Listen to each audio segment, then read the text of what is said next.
What is up, YouTube? Welcome back to Stocks by the Numbers. Today I'm talking about EvoFem Biosciences, ticker symbol EVFM. Just like with all my other videos, I keep talking and talking about this company, trying to show you guys all this information, and before I know it, the video is 20, 26, 32 minutes long, and I have been consistently trying to make this video for like the last 3 hours, okay? But hey, at least I'm honest about it. I'm man enough to admit it. So a lot going on. I'm going to speak very quickly. If I miss something, please, I apologize up front. Drop it down in the comments section. We'll discuss it in the comments, okay? EVFM, OTC, over-the-counter.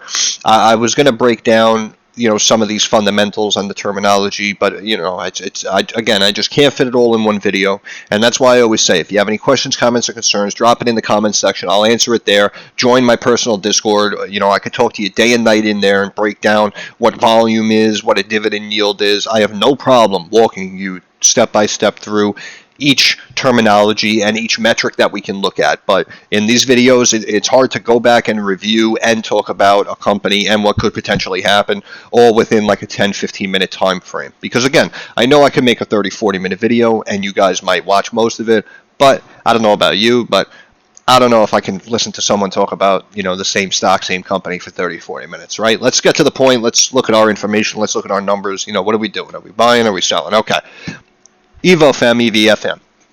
So stock closed here, a touch below 6 cents, down 8.75% on the day, right near the lows here. And as we can see here, you're seeing big misses, yet also tight misses and slight misses on the EPS side. So as we see, that is the problem here with the company. But if we switch over here to the revenue, you can see nothing going on. 2020 FDA approval, $500,000 in revenue, $8.25 million in revenue. This year, north of 26 million. Okay, so let's look at these quarters. 1.7 million, 3.5, 4.25, 6 million, 6.37 million. So obviously the revenue, the business overall, trending in the right direction. Last quarter for 22, almost 10 million in revenue. Estimates 9.3 million. So they came in above estimates, and of course still missed on the EPS side. But look at this. So that's 10 million. Plus 6 is 16.37 million. Plus 6 is 22.37 million. Plus 4.25 is 26. We'll call it 26.5 million.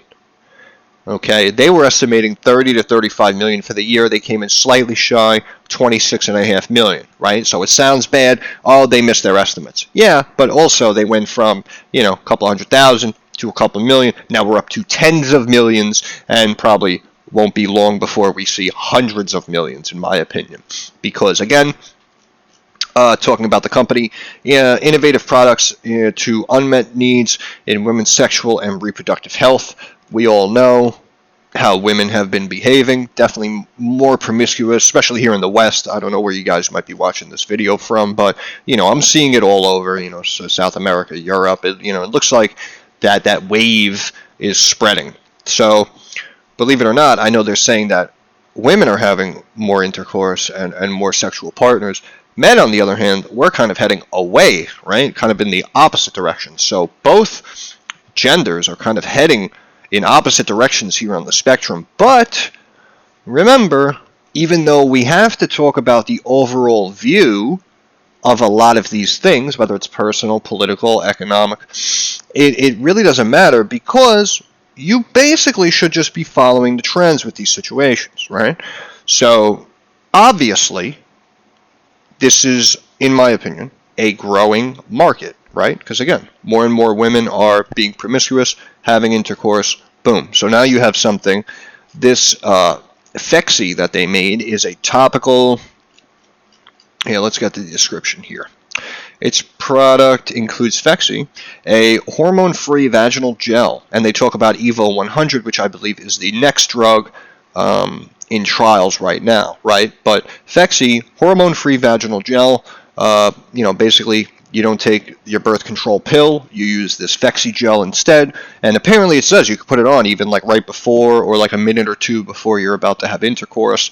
And I know that it may be a viable alternative, because I do know that a lot of women were reporting weight gain and depression with a lot of these other birth control methods.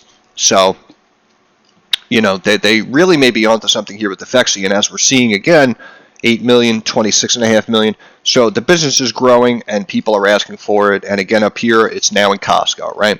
But if we switch over here to the financials, I wanted to show you annually, look at these estimates, right? The forecasts, because it shows a rise on the earnings side, 2024 minus 16 cents, 2025 net income positive.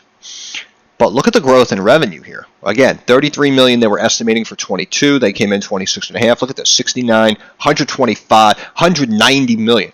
So over the years, they're really looking for this company to grow. And of course, by 2025, doing almost 200 million a year in revenue, the company is probably going to have a market cap well over the 7 to 8 million that it's currently sitting at right now.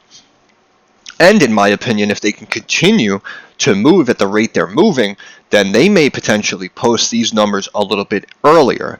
So that's why I was saying, in my opinion, end of 23, potentially early 24, this company could really get off to the races here in regards to share price. We switch over here, stock charts. Again, on the weekly, we have an RSI sub 30, right? Not the best indicator, as it has been around 20 before, but it does look like we're in a tight little descending wedge, little triangle channel here. So you could potentially have a short-term pop breaking out. Looks like the MACD just slightly rising over the last 6-7 months. Switching back here to the daily, RSI sub 40. Right, nothing too crazy. However, again, look at this tight range that we're in here. Bottom Bollinger Band, 50-day moving average, and top Bollinger Band, 6, 7, 8 cents respectively. Very, very tight range. And again, you know, it could drop down, but we have seen an increase in revenue. So if you just bought, or you're thinking about buying here at 12, 10, 6, 7 cents a share, and then it drops down to 4.5, 5 cents. Again, we're all not in the same boat, but if you have the liquidity to potentially step in and buy more shares and lower the cost basis, may not be a bad idea, because again, we just laid out the numbers, and not only do the forecasts show us good growth over the years, but the actual business and revenue itself is showing us good increases. Now, I have two articles here. The second one is a Seeking Alpha going back to July of 21, just talking about high operating costs. They're 2/3 of which are due to sales and marketing expenses. It says looks unsustainable unless there is an astronomical growth in sales, which is what we've been seeing basically since this article came out.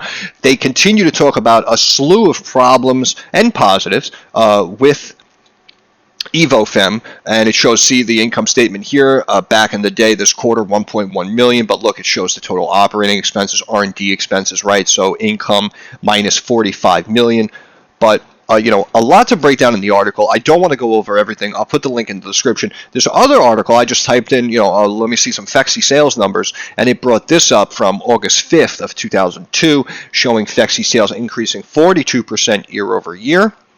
But it also says operating expenses reduced by 8%, improved loss from operations by 16%, so now it's only a loss of 24 million. If we add these numbers up, you get a loss of 54 million. And if you come down here, the company remains on track to reduce costs by 50 million in 2022. This is what I'm saying. So that's why, if it can actually put itself in a position where it's like slight losses or even slight net income positive by mid-end 23 going into 24, we can have a serious winner on our hands here. We really, really could. So, I think, in my opinion, overall, I do like this company. Again, even expecting sales 30 to 35 million, they could have kept it conservative and said 20 to 25 million. And then we just, in the beginning of the video, we showed they did about 26.5 million for the year, right? So, not knocking the company really for a lot of things, because I know that these biotech, these pharmaceutical companies, it's all heavy losses, and it's all reverse stock splits and speculative rolls of the dice and wishing upon a star looking for the long term. They're all in the same boat. What separates them is what this company is now doing. They have a product that has FDA approval, that is now increasing in popularity. And that's what I mean. See, like I said, I keep going back to Costco.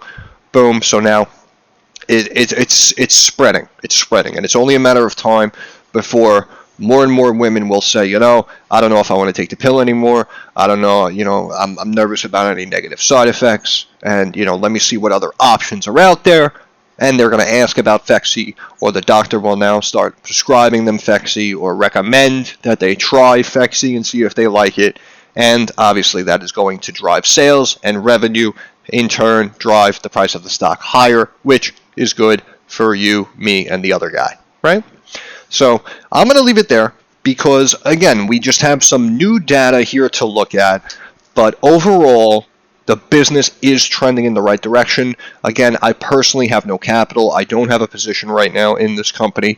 If I did have some liquidity, I would seriously consider taking a position in this company. And again, if it does break in the short term and drop down to 4 cents, I would definitely step in. We have a company now doing tens of millions in revenue. They're probably going to start getting their losses and their earnings more in line, more organized, and in my opinion, it's really going to be a matter of time before we really see some growth here. But that's just my opinion. If you agree, disagree, have no opinion, leave your opinion down in the comment section. But hey, we'll end it there. So once again, Stocks by the Numbers. I want to thank you guys for stopping by.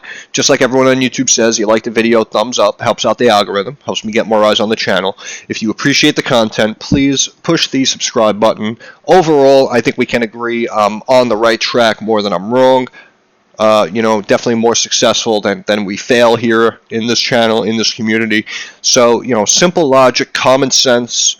Let's look at the fundamentals, right? Because I know every other channel out there just shows you a chart pattern and tells you what to buy tomorrow.